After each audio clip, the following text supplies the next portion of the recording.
And welcome back to the First and Goal podcast. My name is Lewis, and next to me, as always, is my beautiful co-host Laraib. As we are super excited to go ahead and get into Week 15 of the NFL season. That is correct. We are only 4 weeks away from the end of this regular season and into the best time of the year, which is NFL playoff season. So a lot of these games have huge stakes on them for a lot of these teams, and there are certain clinching scenarios this week. A lot of them are pretty far-fetched, but this is that time of the year where we start really breaking down schedules, opponents, things like that as it gets to the nitty-gritty. Laurab, anything you want to say before we hop into these picks? Yes, Lewis, this is our 100th episode of the First and Goal pod / Lewis and Laraib podcast. If you were there, shout out to you at OG. But 100 episodes, Lewis. It's been a great 4 years so far, and here's to another 100 episodes of our podcast. Right, 100 episodes, Laraib. I mean, it's crazy doing 2 episodes a week for most of these weeks and going through, basically 3 full NFL seasons with you. We've seen a lot in our days tracking it, and it's just been fun to talk football with you. So I think this is just a good time for us to remember what we've been through during this journey, what we've come through. And it's been a really fun adventure, doing this through the pandemic and it just kind of sticking. And I think we're having a lot of fun doing it. We're going to keep having a lot of fun doing it. So if y'all are having a lot of fun with us, make sure to support us and show that love because we love doing this for y'all and for ourselves. Butler Rob, on that grand note, let's go ahead and start breaking down these week 15 games. And for your information, we did break down Chargers Raiders on last week's episode, if you even care to watch that one, because that episode was a bit rough, I'll say. Or that, not an episode, but that game is going to be a bit rough tonight as we were filming this on Thursday.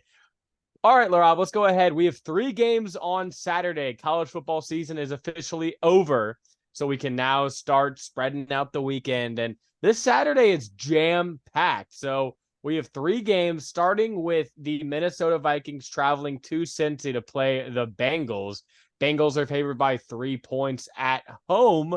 Nick Mullins is making his season debut as the Vikings are now on their 4th different starting quarterback in games this season. Cincy favored by 3. Are you expecting anything out of Nick Mullins with Justin Jefferson this week? Not really, Lewis. I think this line being at -3 is kind of interesting. We saw this Vikings team last week, Lewis, only put up 3 points against that vaunted Raiders defense, and now that they're going to the Bengals. I just don't see Nick Mullins moving the ball that well against this team. If Josh Dobbs is having some troubles, I don't think Nick Mullins is going to be that guy, even with Justin Jefferson out there. And for this Bengals team, Lewis, it looks like Jake Browning has some juice in him. And looks like he could be signed to another team's offseason as a starting quarterback potentially. But for this game, I think the Bengals need this one a lot more than the Vikings, or both these teams really need these games. But I think the Bengals just have a better overall offense, in my opinion. Even both of these teams missing their starting quarterbacks. I like Jake Browning a little bit more. And of course, the rushing attack for the Bengals is going to be a lot better than with Joe Mixon than the Vikings, because it looks like Alexander Madison is out for this game. And so Ty Chandler will be having the most of the duties over there in Minnesota. But I like the Bengals, Lewis, in a huge game that -3 is kind of low for. Yeah, the only rationale I can see is, I feel like this can be a low-scoring game. And this Vikings defense has been playing excellent defense the past few weeks. Our last 4 games, they've been allowing points or teams to score 19, 21, 12, and, 0 points, obviously, against the Raiders last week. So this defense has really been heating up under Brian Flores after we saw them really come off to a shaky start. He's getting those guys disciplined and in the right mood, or in the right shape. So I feel like this can be a low-scoring game. Maybe they get more film on Jake Browning, start to figure him out, limit him. But this game being in Cincinnati, 40-degree weather, Vikings, you might think that they're used to it, but they play in that, nice little dome over there in Minnesota. So they're not used to the rough and tumble that the Bengals certainly are at this point. And the Bengals defense has been playing very well also, and their last few games, even with Jake Browning, they did let up 31 points to the Jaguars in overtime, but, they made big key plays. And if it wasn't for turnovers on their offense, they would have been in a lot of better position. So I trust this Cincy team. I trust their roster more in this spot. And both teams at 7-6. Now the Bengals are probably a little further out of the picture. Vikings are the current 6th seed in the NFC, which is just crazy. Bengals still kind of out of it, but with a win here, JB to Chase. It might not be Joe Burrow or Jamar Chase, but Jake Browning to Chase Brown could be the new monster duo in Cincinnati. I like the Bengals here in this spot, Laraib. I'm going to go Bengals 17 to Vikings 12. And I'm going to go with the Bengals 27-10 as they rout the Minnesota Vikings at home and move on to another winning week. Lewis, What do you think the over under is in this game? I mean, based on this, I think Vegas thinks it's probably what, 37? 40. 40. So sneaky might get some value on an under there, but we don't gamble, so we couldn't tell you that. Next game up, Laura, we have the Pittsburgh Steelers traveling to Indy to face the Colts. Colts favored by 1.5 points at home. Past 2 weeks for the Steelers have been an absolute nightmare. You lose Kenny Pickett and you play two of the worst teams in all of the NFL, in the Cardinals and the Patriots, and you get blasted basically in both games where it never felt that close in either games against the dregs of the NFL. Now you're playing a team kind of, supposedly on your level here with the Colts. TJ Watt's been in and out of concussion protocol all week. It seems like he will play in this game. So Colts favored by 1.5 points at home for a team that, they didn't play well against the Bengals last week. Gardner Minshew had a bad game. But overall, they've been kind of consistent offense. Jonathan Taylor is coming back for this ball game. So I'm favoring the Colts. But what do you see in this ball game, Laraib? No, I definitely agree with you. This Steelers team has been reeling. Even when they lost Matt Canada and they put up 400 yards of offense in that game after, they still only scored around 16 points. So I didn't really see what the hype was. And now with Mitch Trubisky in at quarterback, with no running game, with Najee Harris and Jalen Warren, I think they're going to be in a lot of trouble against this Colts team, Lewis, like you mentioned. With Shane Steichen as their head coach now, they really, had a decent offense with Gardner Minshew in there. And like you said, with Jonathan Taylor back, I think they run all over this Steelers defense, just like Jonathan Taylor is out. My bad. Zach Moss is going to run all over the Steelers defense, just like Zeke Elliott did last week. I like the Colts. I think this 1.5 line is a little low. I like the Colts to win 24-20. Yeah, Colts at home, and this feels evil because there's gonna be some Mike Tomlin voodoo going on as always. This will get him to 500. He has to be over 500. So we'll see what kind of voodoo tricks he has. But I agree with you. I just think the Colts offense is so much more dynamic. We both love what Shane Steichen has done with this offense, despite having a backup quarterback for majority of the season. I really like what I've seen out of Michael Pittman as well. And with all the, defensive pieces missing or questionable in this game for the Steelers, I already mentioned TJ Watt, but you've Landon Roberts, Alex Highsmith, all of these guys, Keanu Benton. I have never seen that name before, but I'm reading the injury report right now. So I'm just a ball knower. Okay. With all these guys being out, they could prove favorable for the Colts in this matchup. So I agree. I like the Colts also in a lower scoring game. I'm going Colts 20 to Steelers 13. All right, Lewis, let's go ahead and move on to the last game of the Saturday slate. We have the Denver Broncos going to Detroit. Detroit minus 4.5 at home, Lewis. And this is just the third straight line for these Saturday games that I don't like. Denver, like we said, has been on a really hot streak, even after that loss to the Texans 2 weeks ago. And this Lions team, Lewis, they've really struggled since the first time they played the Bears. I know they came back and won that game, but Thanksgiving they struggled. Then they struggled late against that Saints game that they pulled out. And then they lost last week to the Bears. And so now they're at home and you always play better at, Jared Goff in his dome on that turf. He's always going to play better. But I really like this Denver team, what they've been doing. And they're only one game back from the Kansas City Chiefs, Lewis. I think if they want to get for that number 1 seed in the in the AFC West, is going to be winning games like this against the Lions, who've kind of been, on a slippery slope going down. And it's not random. The offensive line struggles for the Lions, which, some of it is health because you guys like Taylor Decker who have been kind of in and out of the lineup. But, for the most part, and Frank Ragnow did go down in that Saints game, it's still been a pretty healthy and pretty good group. They just haven't been playing well. And with that pressure on Jared Goff is not a different quarterback than he was with Jared Fisher, or I think that was his name. his first stint in LA. Then he was with Sean McVay. Then he was, towards the end of Sean McVay. He has been the same guy pretty much. Now he's gotten better marginally in different spots, but he elevates with, the tide. If everything's great, he is great. If everything's not great, he's not great. And when you see the offensive line getting banged up, but it's weird because all the weapons are there. Jameson Williams is there and healthy. You have Amon-Ra, you have Laporta. Both the running backs are there and healthy. So it's like, why all of a sudden are the turnovers happening? Teams are finding ways to get creative pressures on him, forcing him into bad looks.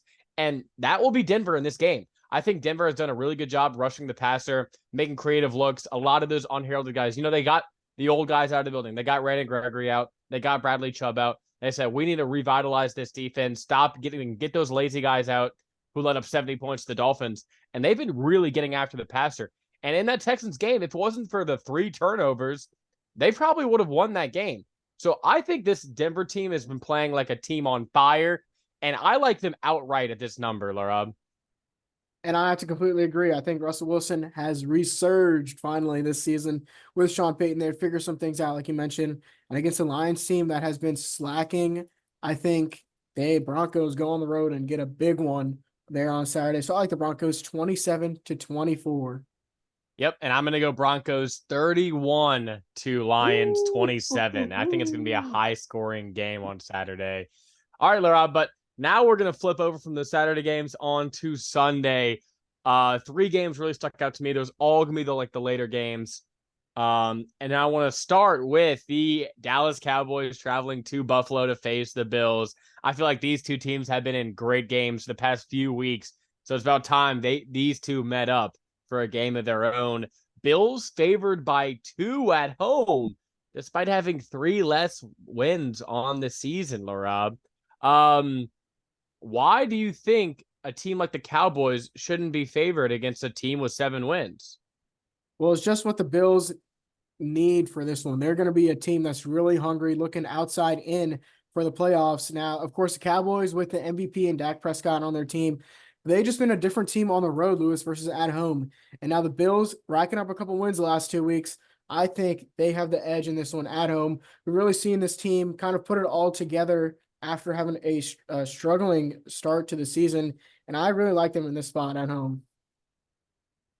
I'm very disappointed in you that you would take that route.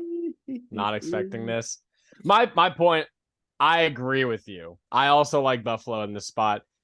And my thing with Dallas is just what's the theme of this season? We've been talking about it all year long. The team that's at the top has to take a notch down the next week. It's been the way all season long.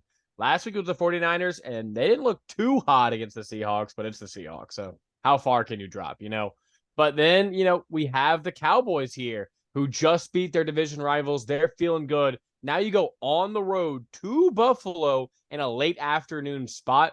Let me see what the weather is. But, this isn't a good spot. They're a 500 team on the road. They've won every home game this year, including a loss at Arizona for the Cowboys. But you could also make an argument that this Cowboys team, since their bye week, has just been a completely different monster. So I think this game is going to be so exciting to see.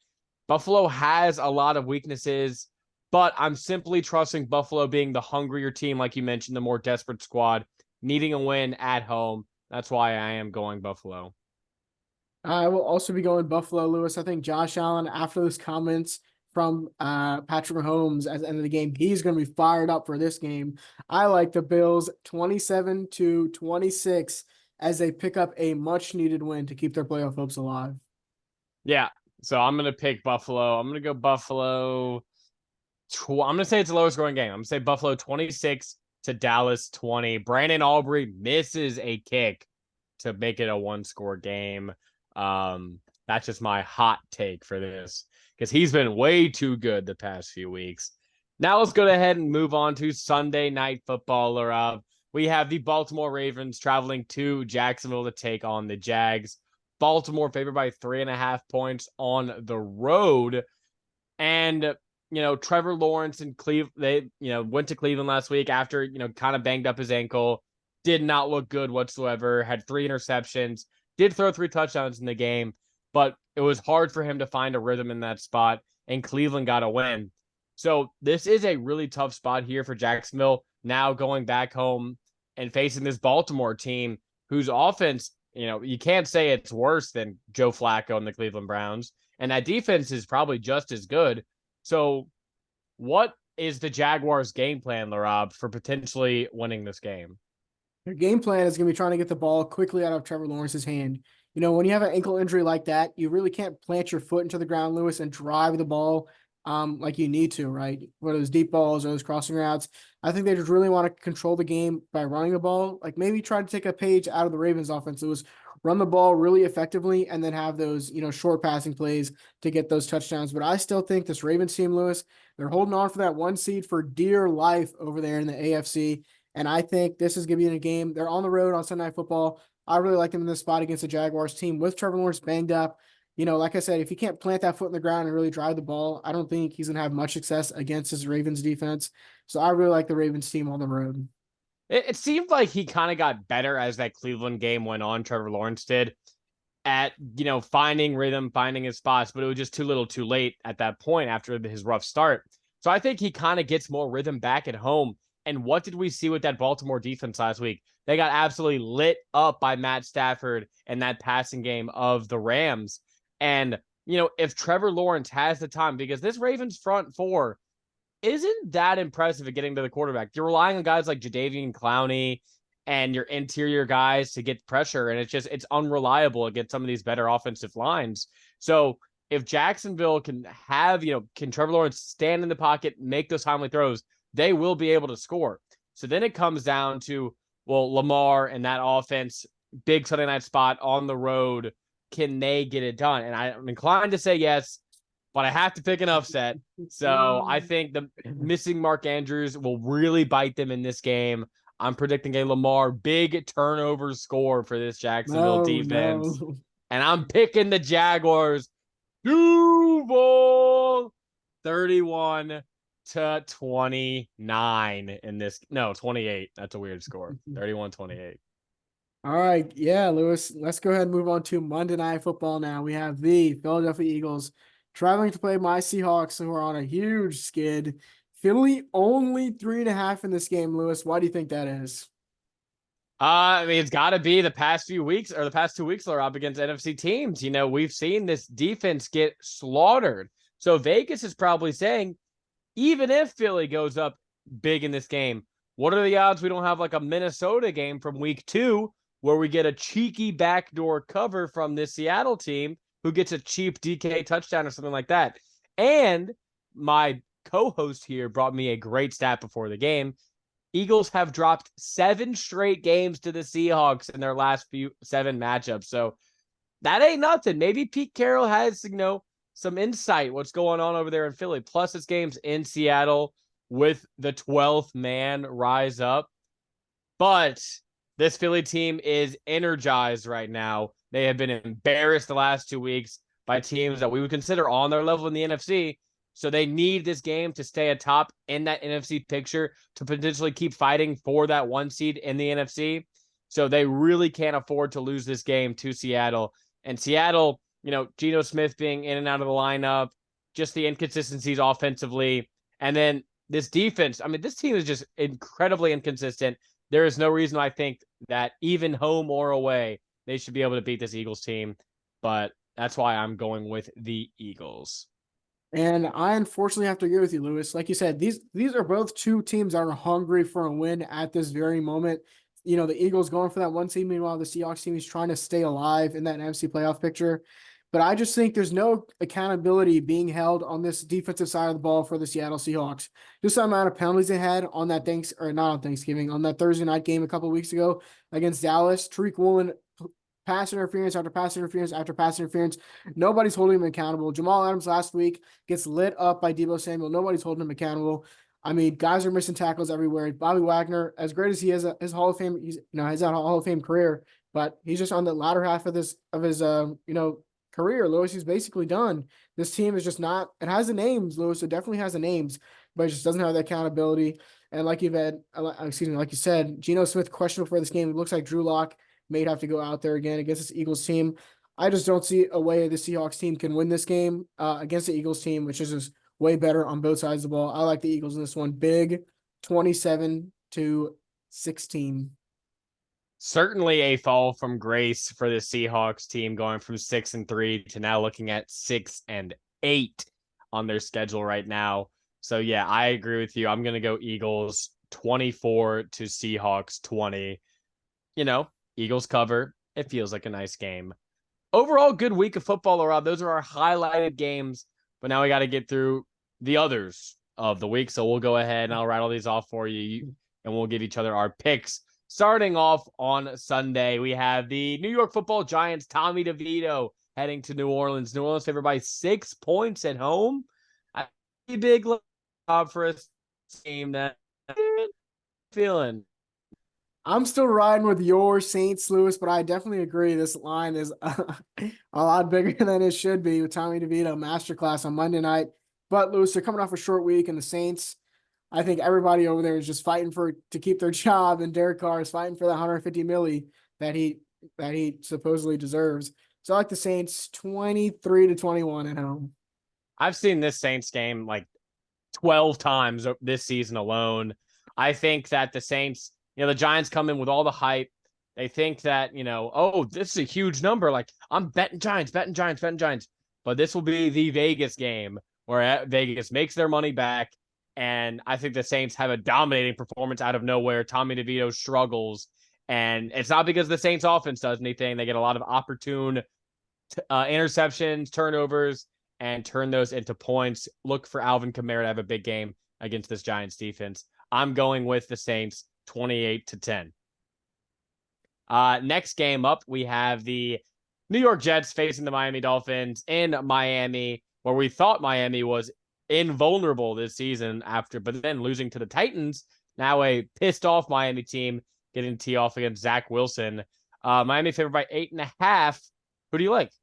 I like Miami, Lewis, but I also like the Jets to cover. We saw Zach Wilson last week just have a great performance. Looks like he might have some of that moxie back over there, but I still think this Miami team has just a lot more firepower. Zach Wilson is due for a couple of mistakes after a good game. I like the Dolphins 27-23. Yeah, I think I agree with you, like 1,000%. I think that honestly, if I had the balls, I would pick the Jets in this game because Tyreek Hill, just I don't know with his status, I feel like he will play. Just knowing Tyreek and knowing the competitor that he is, he's going to play in this game. But how limited will he be? And we saw the last time these two teams played, it was a kind of a close game, but you had Tim Boyle in at quarterback. I think Zach Wilson gives the team a much better chance to win, but I'm going with the Dolphins just because of where their season is going right now, and they need a win like this to stay firm in that AFC playoff picture. So I am picking Miami 26-20. So Jets cover. Next, we have an AFC South dogfight. The Houston Texans will travel to Tennessee. Tennessee favored by 3 at home. That line was 1.5 before the Monday Night Football game. So I guess everyone's assuming CJ Stroud will not play in this game, as been the trend of quarterbacks getting concussion, not playing the week after. So Davis Mills, is he going to pull off a win at Tennessee, Laraib? Hell no. Nico Collins is questionable for this game. Noah Brown is questionable for this game. Of course, Tank Dell is done for the season. So I don't see how they move this ball. Dalton Schultz is out. Dalton Schultz is out as well. So I don't see how Davis Mills is moving the ball at all. Devin Singletary, he's definitely not carrying this offense, for God's sake. If CJ Stroud is in there, you would expect for him to make some plays and move the ball. With Davis Mills, I don't see any chance. I like the Titans at home. 23-16. Yeah, I think this is going to be a low-scoring game, divisional battle. I think just the bleh of both these offenses, even though we've liked ourselves some Will Levis, I think the Texans defense is pretty formidable. But I'm going to go with Mike Vrabel, and they're probably still out of it, but it sucks for the Texans that they lose CJ Stroud at this point in the season when they were trying to make a playoff push, because a loss here really feels like, loser leaves town type of match. So yeah, I am also picking the Titans in this ball game, Laraib. Next game, we have the Green Bay Packers hosting the Tampa Bay Buccaneers. Green Bay favored by 3.5 after a tough loss last week. Do they get their get back? This is probably the most difficult game I had to pick all week, Lewis. But I'm gonna go with your gut. I'm gonna go with your gut. I'm going with the Packers, Lewis. Boo! I'm going with the Packers. Loser. I can't trust Baker Mayfield. I can't trust this offense at all. Mike Evans put up 1.8 points for my fantasy team last week. What a fucking bum, if I'm being honest. But I really need a big game out of him this week.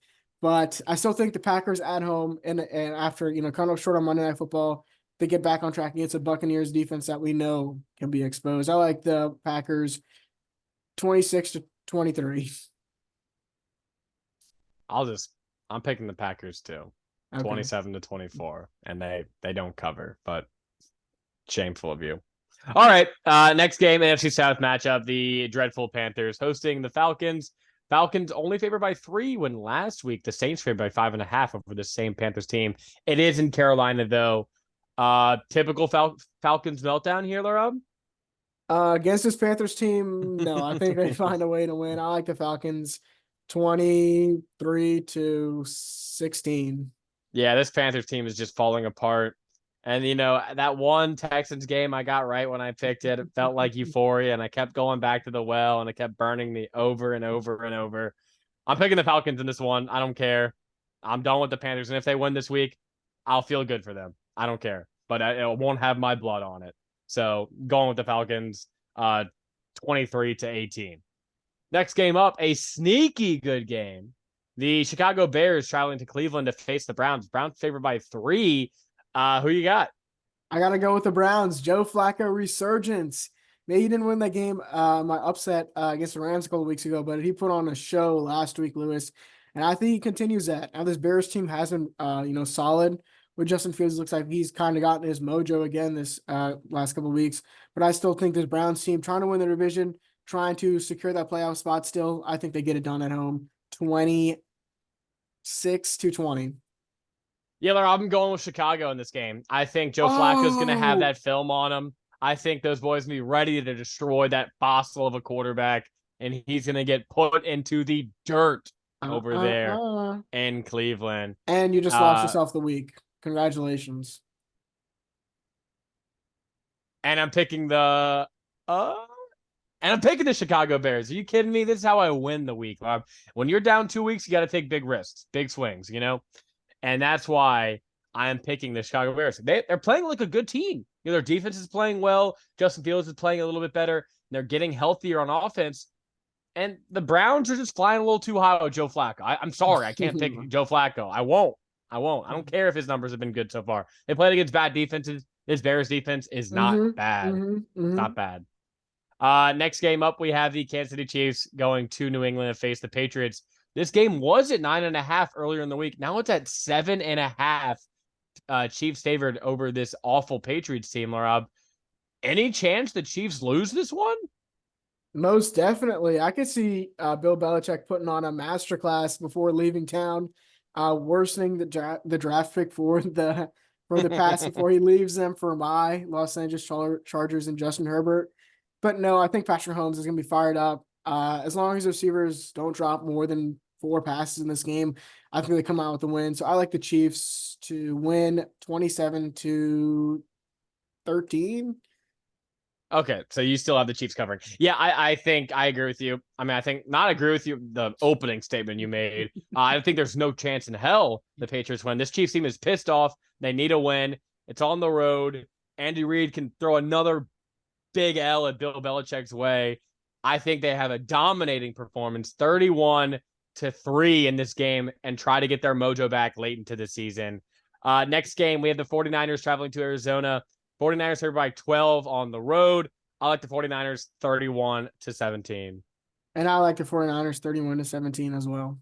All right. And then our final game of the slate, we have the Washington Commanders coming off a bye, traveling to Los Angeles, who was just in an overtime thriller. So the rest advantage clearly in Washington's hands. Nope. Rams favored by 6.5 points, and you love them, right? Oh, I love them. We saw Matt Stafford wheeling and dealing against one of the best secondaries in the NFL last week, putting up 31 on them. So I think against this Commanders team, which is god awful, I think they just dominate. Aaron Donald, 2-sack game for him against the most sack quarterback in the NFL. I like the Rams at home 28-20. Yeah, I have the Rams winning 21-20, and it's a huge miscall that screws the Commanders over, and everyone in Washington is saying they should have won. They get thoroughly outplayed by the Commanders all game long, but then the Rams find a way to win because I'm not picking the Commanders. But that's my way of telling you should be scared in this matchup. But Rob, that'll do it for the entire Week 15 slate. No buys for the rest No of the buys. season. It's 16 game slates all the way through. That's what we love to deal with, especially when it's all these eliminated teams that keep popping up.